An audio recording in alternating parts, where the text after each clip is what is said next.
Can you take a family of 8 on a week-long ski vacation for less than $3,000? That's what we just did, and we're going to tell you how we've been skiing on the cheap for over 15 years, and now with 6 skiing children.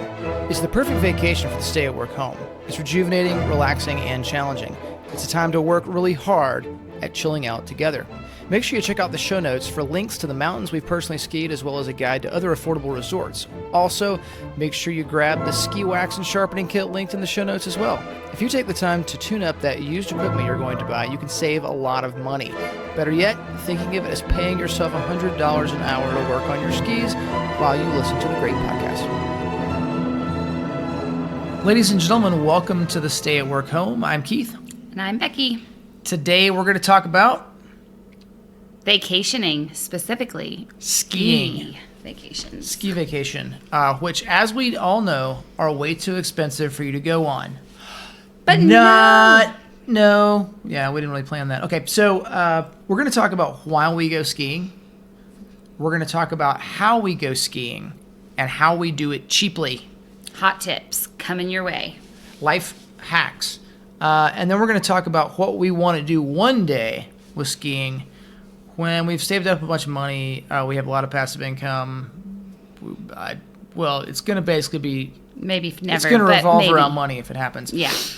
But we'll still try to make it as cheap as possible because, why not? So first, why? We spend all this time talking about being producers, not consumers, and that the productive Christian family unit is not optional going forward. I think it's mandatory. So why are we going on vacation?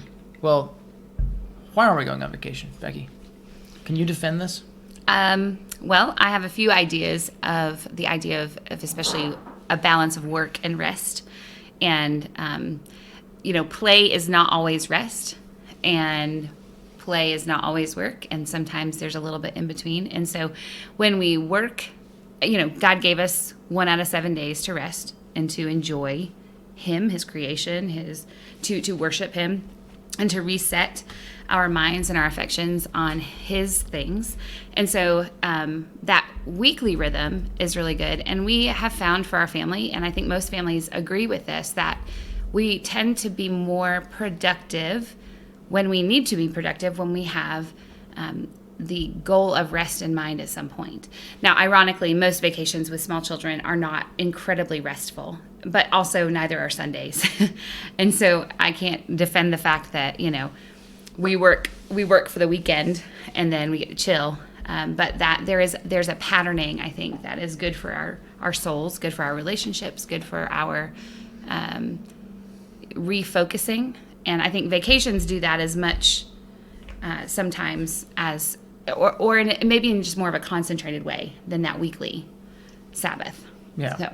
And there are also things in Scripture, not just the Sabbath. There's also the feast day or the feasts and so forth that would last multiple days, where families would be doing stuff that actually it probably would still look to us like a whole lot of work, right? Because even just making food, right, and the preparations and the travel and all that kind of stuff, probably extended families doing this together in communities and so forth. But it was not the regular thing, the regular sort of work they were doing normally. It might include some of that, but then there's other part. Yeah, go ahead. I was going to say, and maybe one of the things is maybe we don't have to defend vacations to you, because I think the idea of rest, even mother and father Wilder went and took a trip together and left the kids at home alone, and it was kind of a vacation for all of the above, although the kids got in some mischief. Really, Farmer Boy, if you haven't read Farmer Boy, you should read Farmer Boy. Absolutely. Even if you don't have kids to read it to, read it. It's wonderful. But another thought that I am kind of stewing on just flew out the window. It was a good one, though. Oh, no, Shoot. You got ADD now. I know. It's contagious. It's contagious. It does allow the family to be a little more internally focused for us than it normally is, to evaluate what's been going on, what's been working, what's not been working, what we want to do in the future, some kind of sort of extended time to decompress. Yep, and I think partially what I had been thinking of is that the type of vacations we take, if Scripture doesn't necessarily say you can't ever take a feast day, or if there are feast days implied in Scripture, one thing that you don't really see is consumer-based feast days. No, it's different. Things that revolve around consumerism. And I'm not here to like poo-poo, vacations to theme parks or entertainment industry laden places. There maybe there's a place for that. They just stink. That's all. But the reality is you're feeding an affection that's an addictive kind of thing. And especially if it's not requiring a whole lot of effort out of you as the receiver of that, then perhaps going home afterwards is not a very, it's Yeah. You don't look forward to getting back to normal work because you've sat and lounged and there's some component of rest that's good, but that being fed, like kind of being served, it's why we felt a little weird on a cruise. Yep. It's why we really don't love theme parks. So why do we like skiing? Why do we like other skiing? It's a things different could we kind of like? thing. Right. What other kinds of things? I think beach vacations can be this way. I think hiking trips or mountaineering or going to see great sights.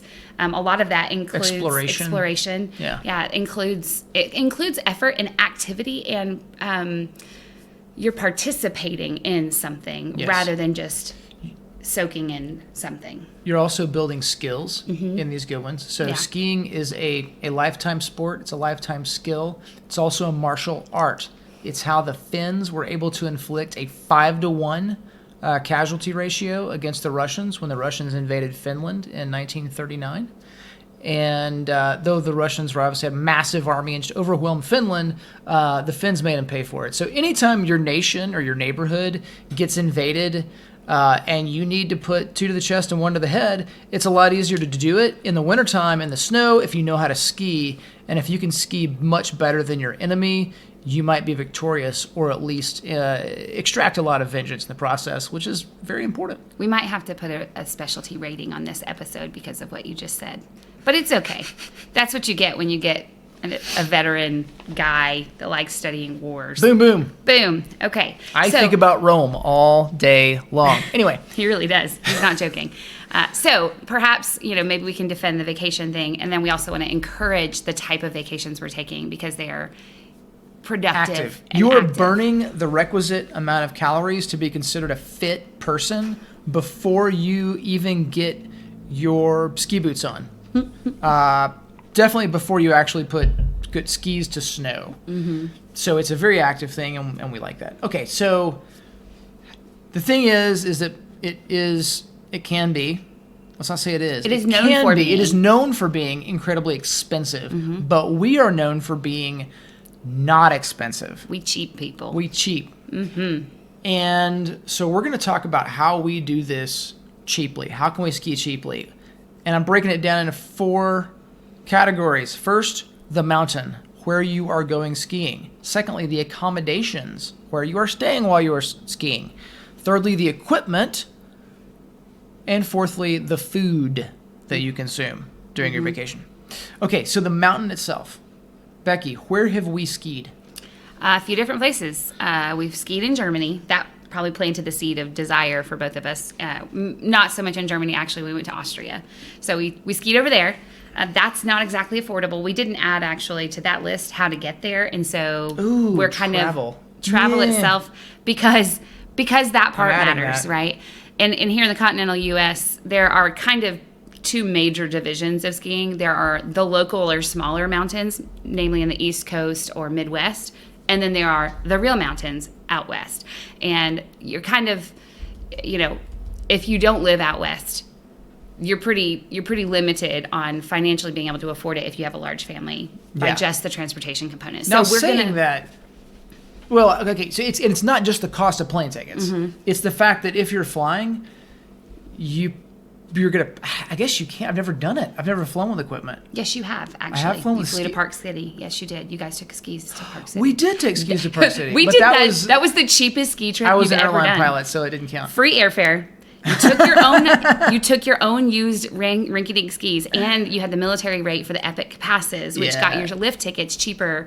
Like you got a season pass for the price of one day at some of these big resorts. It was literally epic. It was epic pass. But it also wasn't a good experience. We're not going to talk about that. Anyway. Okay, so drive you probably got it. If you can figure out a cheap way to fly there and bring your own equipment, then great. Because we are going to say that to do this cheaply, you have to own your own equipment. And we're going to talk about how that's not actually expensive. If you're going to do it cheaply over the course of time, yes. So But the let's talk about the mountain mountain. itself. Yes. Where have we been? We've been in Germany, little place in Germany. I've been to a big place in Germany. I did We've too. been to a big place in, oh yeah, I forgot about that one. But I've been to another big place in Germany. Anyway, okay. We went to Kitzbühel in Austria, which was awesome. It's one of those places where you can stop and have some schnitzel and some Germknödel and a beer or a wine or some water, whatever your drink of choice is, some hot chocolate on the slope. Like you're skiing and you just stop off at a place, then there it is. It's amazing. And we've also been to Wolf Creek in Colorado, which we recommend. That's actually, if you live anywhere west. drivable to southeast Colorado? Southwest. South It would be Central. Southwest I think Colorado. it's South Central. South Central, Southwest.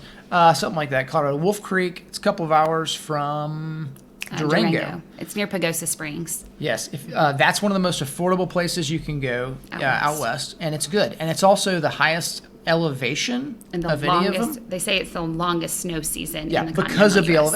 elevation. Yeah. Yeah. So that's a good one.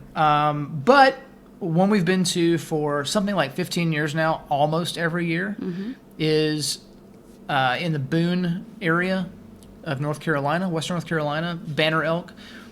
We go to Sugar Mountain. There is also Beach Mountain close by, but Sugar is our spot. If you do snowboarding and you want to do all the jumps and stuff, and Please get yourself over to another please go over there. We don't want to see you.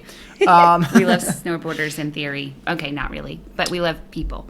That's right. So, why do we go here instead of somewhere else? Well, frankly, we can't afford to go anywhere else. But even if we could, and we have had the ability to go elsewhere, and we've decided just to come here with the kids, because having kids on sort of what becomes their home turf, that's a manageable, not very huge resort, is really good because they can go do their thing. You can pretty much let them run after a certain point.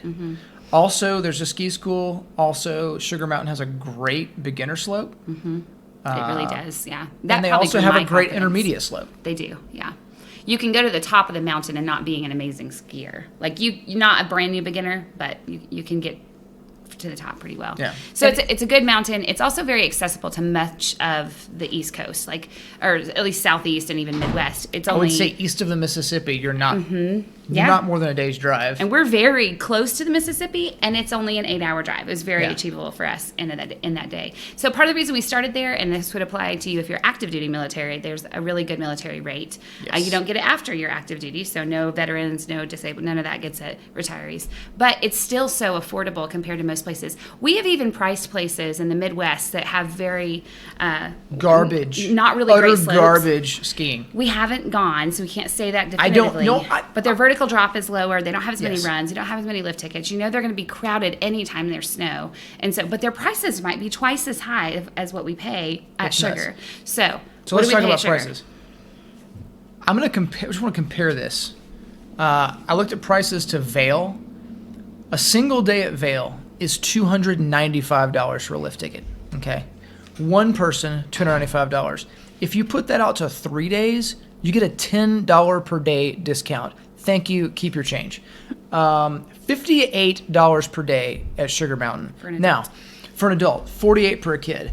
So for our family of 8, with the age ranges we end up having, it's $434 per day for us to go ski for lift tickets, compared to $295 for one person at Vail. Now, is it as good as Vail? No, of course not.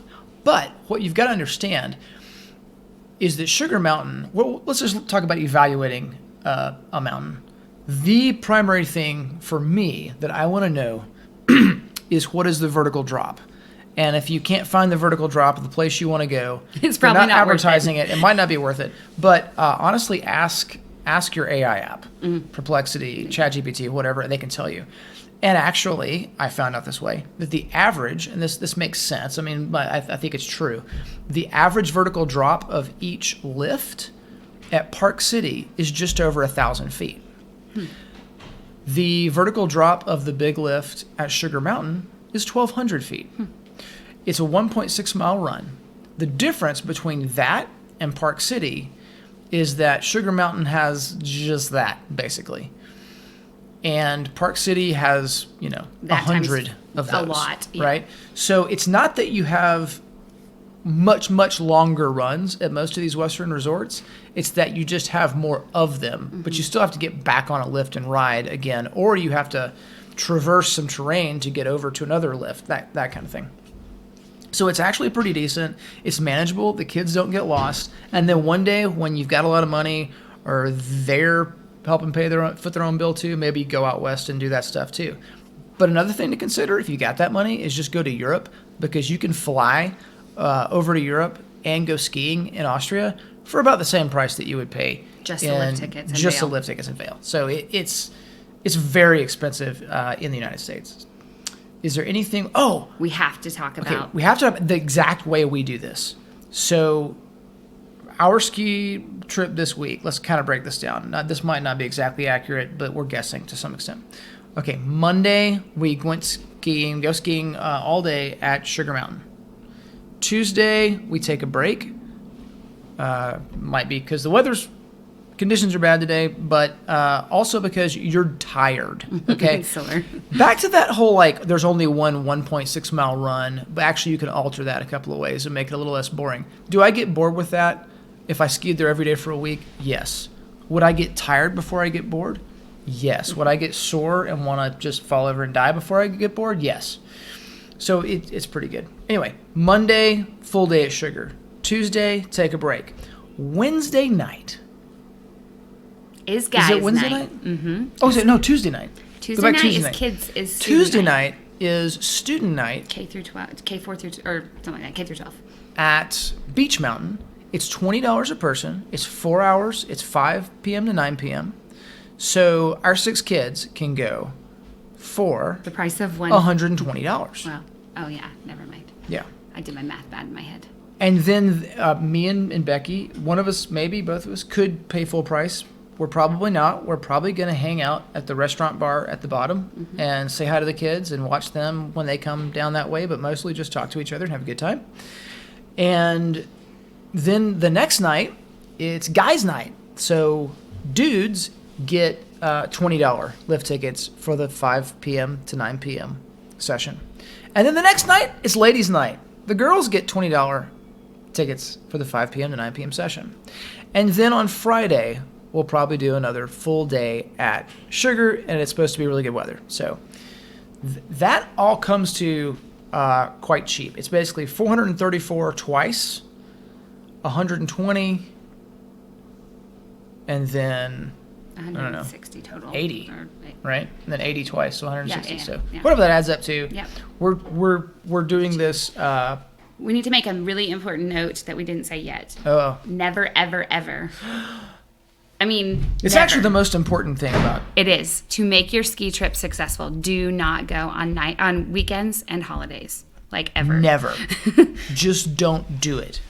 Especially if it's your first time. If you're learning how to ski, if anybody in your family's learning how to ski, it's bad enough if you already know how to ski, because then you're going to be angry at all the people that don't. They're crowded. The price is Higher. dramatically higher. Like $94 compared to $58. Yeah. And if you there's other places you can go in the East that are decent. Snowshoe, we have heard good things about from other people. It is more expensive than Sugar, but it's a lot bigger than Sugar. But it's, and the way they do their prices, it's almost like an algorithmic smart pricing. It varies per day, but it's not ridiculous. So definitely worth checking out if you're But closer don't to do it on the Snowshoe, weekend. which is in West Virginia. But don't do it on the weekend, and don't do it on a holiday. Just don't do it. Is there anything else we need to hit on the mountain? Nope, I think that's it. I guess what you're looking we like Sugar so much because there are some pretty awesome blacks, and I don't like that. Okay, I like it because there's some pretty awesome blacks I like the long and the long green. blues. And the long green. Long green. There's Easy particularly Street. long blues here. Great beginner So slope. good for beginners. Easy yeah. Street is great. It's the longest beginner slope, place to learn, that we've ever seen. Also, Sugar now has a high-speed detachable 6-person lift on the main, the big lift to the top. They also have now a high-speed detachable quad 4-person lift on Easy Street. So you spend way more time on the snow as opposed to the lift than you used to. And then it's a very long run. So you just have more time to actually learn and get experience versus standing in line and falling on yourself or just sitting on the Scoot lift. forward on, it's all that not, stuff. getting on the lift is not the fun part, or standing in line. It's like- easy to get on those lifts Right, now these because lifts are now the detachable ones nice. just slow down when you're getting on. Yeah. Anyway, can't say enough good about Sugar. Okay, so accommodations. Obviously, you can get there if you drive. You hopefully got there for cheap. And you've got to stay somewhere when you're there. We are blessed enough. Okay, if you want to get a lot of discounts on stuff, just go join the Army, okay? All you got to do is give your life away and maybe get shot out a little bit for a few years. And if you survive, then you'll get lots of discounts. You'll even get free meals on Veterans Day. If you go hunting them down, you can eat for free all day. Mm-hmm. And you'll get discounts with Armed Forces Vacation Club. Is that afvc.com or something? I don't know. Yes. AFVclub.com. AFVclub.com. afvclub.com. Okay, you've got that. We've talked about travel, the mountain, accommodations, and now we need to talk about equipment. So you can spend, I don't know how much it is out west at expensive places, but at Sugar Mountain, it's $35 a day to rent skis, boots, and poles. You don't need poles when you're learning. If you're an adult, especially skiing with other people, you need poles for various reasons. Maybe you actually know what you're doing. You can pole plant, link turns, and all that. But even if you don't, just with longer skis, being an adult, getting up to the lift through a narrow spot without having to duck walk, poles are nice. Yeah. Or but really, pulling a kid along. But if you're learning, and especially kids, really, they shouldn't have poles. Some places won't give kids poles, but we recommend that you do not give kids poles because absolutely. They're actually detrimental to their learning, and they also just get in the way when things kind of fall, because you do. That's part of learning. You fall, you figure out how to get back up. But the skis flying in one direction and poles going another, especially if you're going down a mountain, That's more stuff to pick up. You're going to have to go back and pick it up. So don't give them poles. Okay, so it's $35 a day at Sugar. You can get 25-30% probably off of that if you get your rental stuff from somewhere else, like in the area. But then you've also got to get the stuff to the mountain, which means you need some kind of a ski rack or something like that, car top carrier. So if you're going to spend the money on that, why don't you just go ahead and bring your stuff from the house, and why don't you go ahead and get your stuff used? Because I guarantee you that if I put a little bit of effort, like in the month before I go skiing, searching Facebook Marketplace, just, in the area I live, I can probably outfit several children for no more than $50. Okay, so we're going to get that money back in 2 days of skiing. Generally speaking, I say $100 max is what you should spend on used ski equipment. And if you're a little bit picky, if you haggle people down a little bit, you'll be able to get it. You don't just have to look where you live, though. You can look where you're actually going skiing. We've done this more than once now. There's also, Facebook Marketplace is good, but there's also used ski equipment places around most resorts. Goodwill in a ski town is a great place to get ski pants, ski jackets, ski equipment. Regear is a place in Boone that's very good for ski equipment. So you can get your money back really quick. The 6-set rooftop thing that we have is $200 now. Today's price, and a hitch rack on the back of your vehicle is good. That's great for putting the ski boot bags. You put your boots in the ski bags or ski boot bags, and the boot bags are very good. Mm-hmm. They're useful, yeah, for a lot of different reasons. I mean, basic one ski boot bag, most of them fit an adult size and a kid size, maybe even an older kid size. And then you also have a separate compartment usually for goggles or whatever, hats, stuff. And then like each, reasonably sized person can throw on one of those bags in addition to carrying skis. You get all your stuff in there. It's not super burdensome that way. Yeah. So you take your ski boot bags, you put those in trash bags, you strap those down to your hitch rack, you put your skis on top and whatever you've got up there, and you're on your way. And it will not take more than 2 or 3 days before you have gotten all your money back from rental. And then the next year, you've already got all the stuff. And if kids start outgrowing things, there's another kid behind them to grab that. This is the first year that we had a small set of boots that we no longer have a kid for. And I wanted to bring them and try to sell them to the consignment place, Riga or something like that. But Becky said we're saving them I don't know. Maybe we'll change our mind. We'll for the see. grandkids, We're not that far away, potentially. potentially. I mean, that was not an announcement. Our kids have no prospects in sight. No. However, we didn't think we would be married as early as we were. So, alas. Anyway.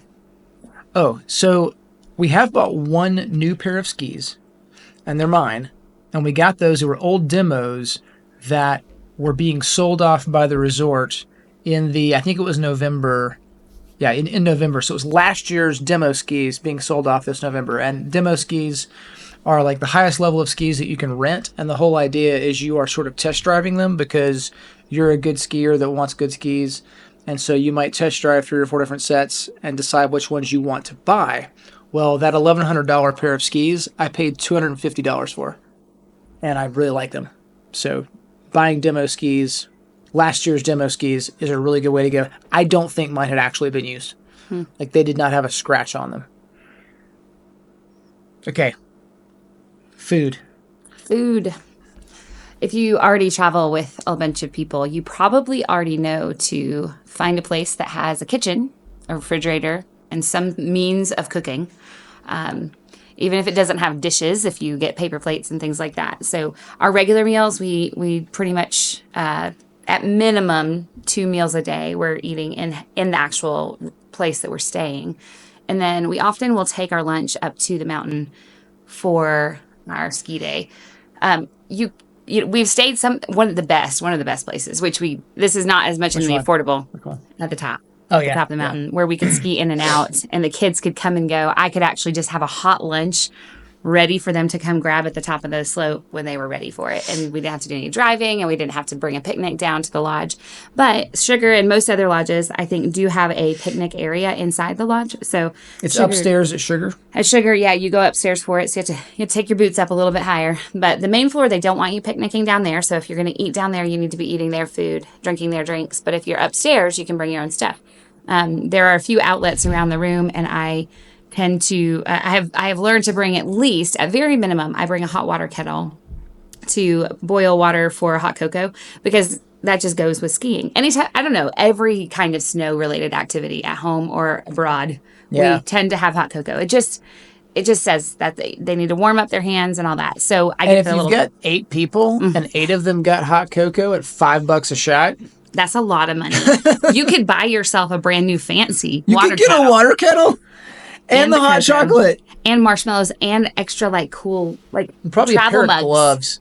And maybe gloves. Something. Yeah, for that price of what you would pay for the hot cocoa itself. So that gives them, multiple cups of it. And they can have a little or a lot, and we can last throughout the day in multiple days. So I'll do that. I sometimes have brought my Instant Pot with a soup in it, or with a, maybe not soup. I feel like I haven't done soup, but some things that can go on a plate. Bowls are messy. Did you warm the burritos in the Instant Pot? I think I did that year that we did the burritos, and that was a big hit. That's what all the kids remember. I plan to do that this week, but we haven't had time to do it yet. But even if it's just peanut butter and jelly, or if you need to get packaged Uncrustables and granola bars and bananas and apples, that will save you so much money. And it's interesting. I think when the kids are having a good time skiing, and when you're having a good time skiing, you're not itching to go sit down in a restaurant, or go, honestly, to eat a lot of heavy fried food and stuff, which is what is primarily, you feel like garbage then. You will if you go sit and eat their basket of fries, which is they're not gourmet. It's not anything fancy, especially at Sugar. There are some places that might have a nicer restaurant, like in Austria, but that aside,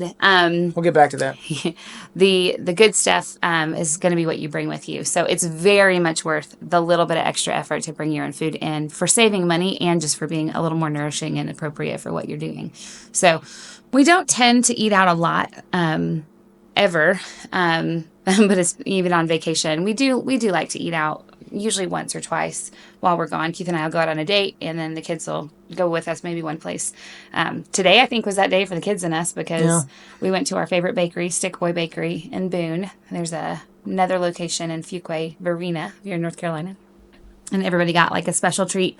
And it's, it wasn't McDonald's, so it felt a little bit better. And it was very, it's a special thing, unique to here, and makes just another memorable place that we go back to year after year.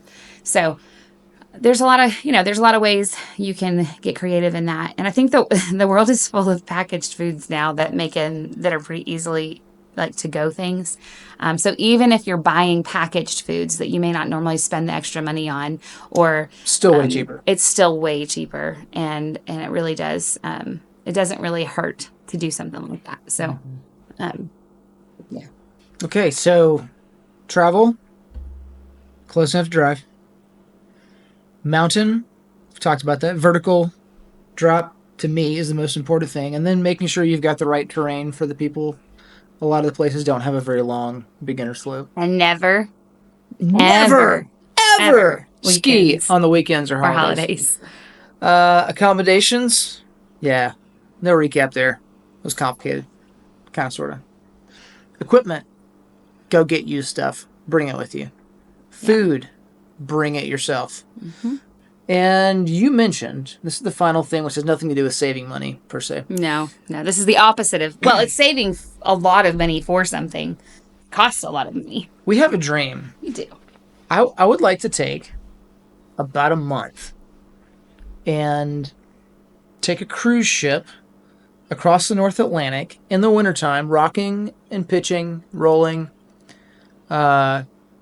sailing across the watery graves of many a forlorn sailor and so forth, over to Europe, preferably in a boat that is painted like the Titanic, so that would be the Cunard Line, and it would be the Queen Mary, and then go skiing over there. I don't know how we're going to get from the port to Austria, but that's what we're going to do. That's what we're going to do. And Austria is the place In our to dream. go.